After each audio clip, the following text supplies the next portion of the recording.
வந்தாச்சு. குடமுழுக்கு நடந்துக்கிட்டே இருக்குது. வந்ததுமே புனித நீர் முருகப்பெருமானுடைய அருளால் மேலே பட்டாச்சு. ட்ரோனில் தெளிச்சிக்கிட்டு இருக்காங்க.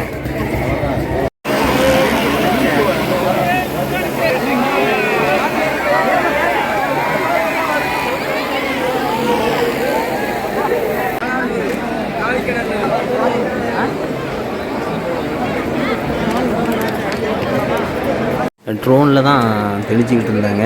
ஒரு 6:40க்கெலாம் குடமுழுக்குல ரொம்ப சிறப்பாக நடந்தது. அந்த டைமுக்கு நம்ம வந்து கரெக்டாக கோபுர தரிசனம் கிடச்சிது.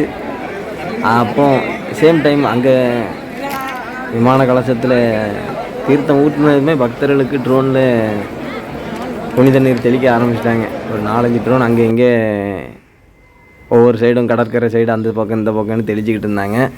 அந்த ஒரு 7 மணிலேருந்து ஒரு 7:30 வரைக்கும் பார்த்திங்கன்னா உள்ளே இருந்த கூட்டம் அப்படியே வெளியே வர ஆரம்பிச்சிட்டாங்க. அங்கே குடமுழுக்கு முடிஞ்சிட்டு அப்படின்னதுமே, ஏன்னா மக்களுக்கு உள்ளே கோயிலுக்குள்ளெல்லாம் விட மாட்டாங்கங்கிறது தெளிவாக தெரிஞ்சுட்டு போல் வெளியே வர ஆரம்பிச்சிட்டாங்க. நான் வந்து காலையில் தான் போயிருந்தேன். அந்த டிராஃபிக்குள்ளே எந்த பக்கம் போனாலும் பேரிகார்டை வச்சு அடைச்சிட்டு போக முடியாது, அப்படி போங்க சுற்றி போங்க அப்படி இப்படின்ட்டு. அதில் தான் ஒரு காலையில் கூட ஒரு வீடியோ போட்டிருந்தேன். காலையில் வந்தாச்சு, எல்லா பக்கமும் அடைச்சி வச்சுருக்காங்க அப்படின்ட்டு. ஒரு அரை மணி நேரத்துக்கு அப்புறம் கொஞ்சம் ஃப்ரீ ஆகிட்டு. ஏன்னா உள்ளே இருந்த ஆட்கள்லாம் வெளியே வந்துட்டா. அதுக்கப்புறம் ஓப்பன் பண்ணிட்டாங்க. அதுக்கப்புறம் கொஞ்சம் கொஞ்சமாக முன்னாடி போய் கரெக்டாக சண்முகருக்கு முன் வாசலுக்கு போயிட்டேன். நின்று நல்லா ஜம்முன்னு சாமியை கும்பிட்டேன். முருகா நல்ல மாதிரி வந்தாச்சப்பா, எல்லாம் சிறப்பாக இருக்கட்டும்னு சொல்லி சாமியை நல்லா மனமுருகி கும்பிட்டுட்டு அதுக்கப்புறம் அப்படியே வீடியோ எடுத்தேன்.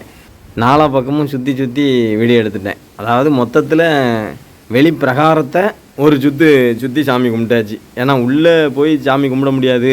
12 மணிக்கு மேலே ஆயிரும். 2 மணிக்கு தான் பொது தரிசனம் திறப்பாங்க. அதனால் யாரும் சாமி கும்பிடலான்னு சொல்லி காற்று நிற்காதீங்க, முன்னாடியும் நிற்காதீங்க, அந்த பக்கமும் நிற்காதீங்க, போய்கிட்டே இருங்க அப்படின்னு சொல்லி எல்லா பக்கமுமே பேரிகார்டு வச்சு அடைச்சி தான் வச்சுருந்தாங்க. நம்ம வெளியே நின்று சண்முகரை நினச்சி கும்பிட்டுட்டு அதுக்கப்புறம் கோபுரத்துக்கு நேராக முன்னாடி போய் நின்று முருகப்பெருமான் மூலவரை நினச்சி கும்பிட்டுட்டு பரிவார தெய்வங்களையும் எல்லா தெய்வங்களையும் நினச்சி கும்பிட்டுட்டு அப்படியே ஒரு சுற்றி வந்தாச்சு. வள்ளிக்கோகை வழியாக வந்து மீண்டும் சண்முக விலாசம் வந்து முன்னாடியே வந்து சண்முகரை கும்பிட்டுட்டு நான் கிளம்பிட்டேன். முன்னாடி வந்தேன்னா மொதல் நாள் வச்ச அலங்காரமும் இப்போவும் வித்தியாசம் இருக்கும். 7ஆம் நாளுக்கு அலங்காரம் டோட்டலாகவே மாற்றிட்டாங்க. மொதல் நாள் பார்த்திங்கன்னா கருணை கடலை கந்தான்னு பெருசாக வச்சுருந்தாங்க. இப்போவும் கருணை கடலை கந்தான்னு சொல்லி வச்சுருக்காங்க. இருந்தாலும் அந்த மலர் அலங்காரம் அப்படியே டோட்டலாக மாறிடுச்சு. அந்த வேலு, சிவலிங்கம், யானைகள் வணங்குற மாதிரிலாம் மொதல் நாள் வச்சுருந்தாங்க. நம்ம வீடியோ கூட போட்டிருக்கோம். இன்றைக்கி வந்து நடுவில் வேலும் சைடு 2 மயில் இருக்கிற மாதிரி அலங்காரம் செம்மையாக இருந்தது. அதே அப்படியே பார்த்துக்கிட்டு அப்படியே முருகனை நினச்சி கும்பிட்டுக்கிட்டே இருந்தேன். ஸ்க்ரீனில் அந்த யாகசாலை பூஜைகள் அது இதுன்னு சொல்லி ரிட்டன் பழைய வீடியோக்கள் ஓடிக்கிட்டே இருந்தது. விமான கோபுர கலசங்கள் அபிஷேகம் அந்த தீர்த்தம் கும்ப கலசத்தில் ஊற்றுனதுமே பக்தர்கள் கலைய ஆரம்பிச்சிட்டாங்க. ஏன்னா ராத்திரியே வந்து தங்கியிருப்பாங்க இல்லையா, உடனே கூட்டம் போக ஆரம்பிச்சிட்டாங்க. ஒரு 9 மணிக்கெலாம் பார்த்திங்கன்னா ரொம்ப ஃப்ரீயான மாதிரி ஆகிட்டு. நான் அப்படியே முன்னாடியே நின்று ரொம்ப நேரம் முன்னாடியே தான் நின்றுட்டு இருந்தேன். பாதி அப்படியே மனசில் முருகனை நினச்சி உருகி நின்று கும்பிட்டுக்கிட்டு இருந்தேன். மீதி கொஞ்சம் நேரம் வீடியோ எடுத்தேன். அதுக்கப்புறம் சரி ரைட்டு இனி ஃப்ரண்ட்டில் போகும்னு சொல்லிவிட்டு நேராக யாகசாலைக்கு வந்துட்டேன். யாகசாலைக்கிட்ட வந்துட்டு அங்கே யாகசாலை அலங்காரத்தெல்லாம் பார்த்துட்டு யாகசாலைக்கு உள்ளெல்லாம் பக்தர்களை அனுமதிச்சிட்டாங்க. ஏன்னா நேற்று ராத்திரியே பார்த்திங்கன்னா யாகசாலை கும்பத்திலேருந்து சுவாமியுடைய அருளை வந்து மீண்டும் சுவாமியுடைய சிலைக்கு உருவேற்றிடுவாங்க. அதுக்கப்புறம் இன்றைக்கி மீதம் அந்த கும்பத்தில் இருக்கக்கூடிய தீர்த்தத்தை சுவாமியுடைய விமான கலசத்தில் அபிஷேகம் செஞ்சுருப்பாங்க. அதுக்கப்புறம் யாகசாலைங்கிறது ஒன்றும் இல்லை அப்படிங்கிற மாதிரி தான் அவங்க கணக்கு. அதனால் பக்தர்கள் எல்லாருமே உள்ளே விட்டுட்டாங்க. எல்லாம் யாகசாலையில் அந்த யாகம் வளர்த்து அந்த வேள்வி கூட தீ அமரவே இல்லை. லேசாக தணல் கிடக்குது. இருந்தாலும் பக்தர்கள் எல்லாம் கையை விட்டு அந்த சாம்பல் எல்லாம் அள்ளிக்கிட்டு இருந்தாங்க. நான் கொஞ்சம் எடுத்து நெத்தியில் பூசிக்கிட்டேன். அதுக்கப்புறம் யாகசாலை இது வந்து கோபுரம், மேற்கு வாசல் கோபுரம் இருக்கு இல்லையா, மேற்கு வாசல் கோபுரத்துக்கு முன்னாடி உள்ள அலங்காரம் சும்மா செம்மையாக இருந்தது. பச்சைன்னு முருகன்னாலே பச்சை நிறம் உகந்ததும்பாங்க. பச்சை இலையால் ஜம்முன்னு அலங்காரம் பண்ணியிருந்தாங்க. அப்படி சென்டரில் ஒரு சிவலிங்கம் வச்சு நல்லா பச்சை இலை, அது போக அது கூட கொஞ்சம் குருத்தோலைகள்லாம் சேர்த்து செம்மையான அலங்காரமாக இருந்தது. அப்புறம் பழங்கள் கரும்புகள்னு சொல்லி நல்ல செம்மையான அலங்காரம். அதுக்கப்புறம் திருக்கல்யாண மண்டபத்துக்குள்ளேயும் போயிட்டு நல்ல சாமியெல்லாம் கும்பிட்டுட்டு மேற்கு வாசல் ரொம்ப அரிதாக திறக்கக்கூடிய மேற்கு வாசலில் நின்று சாமியை கும்பிட்டுருந்தேன். மேற்கு வாசல் திறந்தே தான் கிடந்தது. இது குடமுழுக்கு விழாவை முன்னிட்டு இன்றைக்கி வந்து மேற்கு வாசல் திறந்துருந்தாங்க. பொதுவாக அந்த மேற்கு வாசல் அப்படிங்கிறது வருஷத்தில் ஒரு முறை கொஞ்ச நேரம் தான் திறப்பாங்க. திருக்கல்யாணம் நடக்கிற அந்த டைமில் தான் திறப்பாங்க. இப்போ குடமுழுக்கு விழாவை முன்னிட்டு இன்றைக்கி வந்து மேற்கு வாசல் திறந்துருக்குறாங்க. முன்னாடிலாம் பார்த்திங்கன்னா இந்த வழியாக தான் தரிசனத்துக்கு பக்தர்கள் போயிட்டு வந்துக்கிட்டு இருந்தாங்க அப்படிம்பாங்க. இப்போ வந்து டோட்டலாகவே சேஞ்ச் ஆகிடுச்சு. தரிசனத்துக்கு நம்ம எப்படி இல்லாமல் சுற்றி வந்து கோயிலுக்குள்ளே போன மாதிரி இருக்கும். இதுதான் மெயின் சண்முகருக்கான யாகசாலை பீடம்னு நினைக்கிறேன். ஆமாம், இதில் தான் சண்முகருக்கான கும்பம்லாம் வச்சுருந்தது. இது அந்த யாகம் வேள்வி வளர்ப்பதற்கான வேள்வி குழி.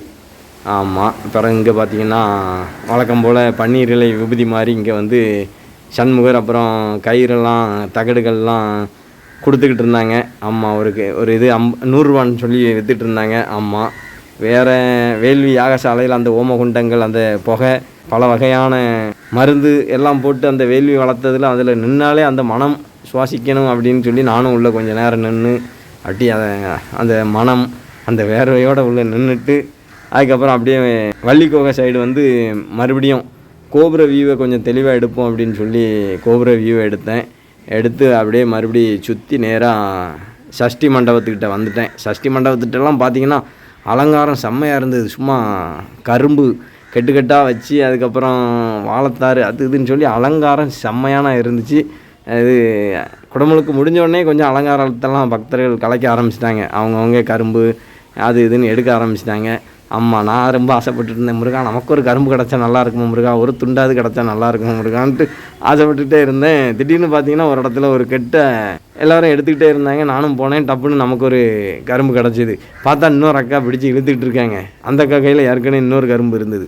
அக்கா ஒன்று வச்சிருக்கீங்களா, விட்டுருங்களா அப்படின்னு விட்டுட்டாங்க. முருகராக கொடுத்துருக்காருன்னு சொல்லி கரும்பை வாங்கிக்கிட்டு சரி ஒரு பிரகாரத்தை சுற்றி முடிச்சாச்சு, நேராக கிளம்பிடும்னு சொல்லி கிளம்பியாச்சு. கிளம்பி வந்துட்டு இருக்கிற வழியில் பார்த்திங்கன்னா லட்டும் அப்புறம் முருகர் படம் வச்ச ஒரு ஃபோட்டோ மாதிரி ஒன்று பக்தர்கள் பிரசாதமாக கொடுத்துட்ருந்தாங்க. அதையும் வாங்கிக்கிட்டு நல்லா மன திருப்தியாக சாமியை கும்பிட்டுட்டு நல்லா நிறைவாக இருந்தது. எப்போவுமே திருச்செந்தூருக்கு போனால் நல்லா நிறைவாக இருக்கும். அதே போல் இன்றைக்கும் நல்லா நிறைவாக இருந்தது. போய் நிற்கையும் கரெக்டாக கோபுர தரிசனம் தெரிஞ்சுது. தீர்த்தம் ஊற்றுனாங்க. அதை உடனே அடுத்த ஒரு நிமிஷத்தில் ட்ரோன் மூலமாக தீர்த்தம் தெளித்தாங்க. நான் கரெக்டாக நம்ம மேலேயும் பட்டுச்சு. அதுக்கப்புறம் அப்படி கொஞ்சம் கொஞ்சமாக முன்னாடி போகிறதுக்கு முயற்சி பண்ணும்போது அங்கே சுற்றி அடைச்சி வச்சுட்டு உள்ளே இருந்தவங்கள வெளியே விட்டுட்டே இருந்தாங்களா. அப்போ கொஞ்சம் ஃபீல் ஆச்சு, என்னடா இது தரிசனத்துக்குன்னு காலையில் வர்றவங்கள அப்படியே போங்க அப்படியே போயிருங்க இங்கே வரக்கூடாதுன்னு சொல்லுதாங்களே, அப்போ எந்த வழியாக தான் உள்ளே போகிறதுன்ட்டு ஒரு போலீஸை கூப்பிட்டே கேட்டேன்.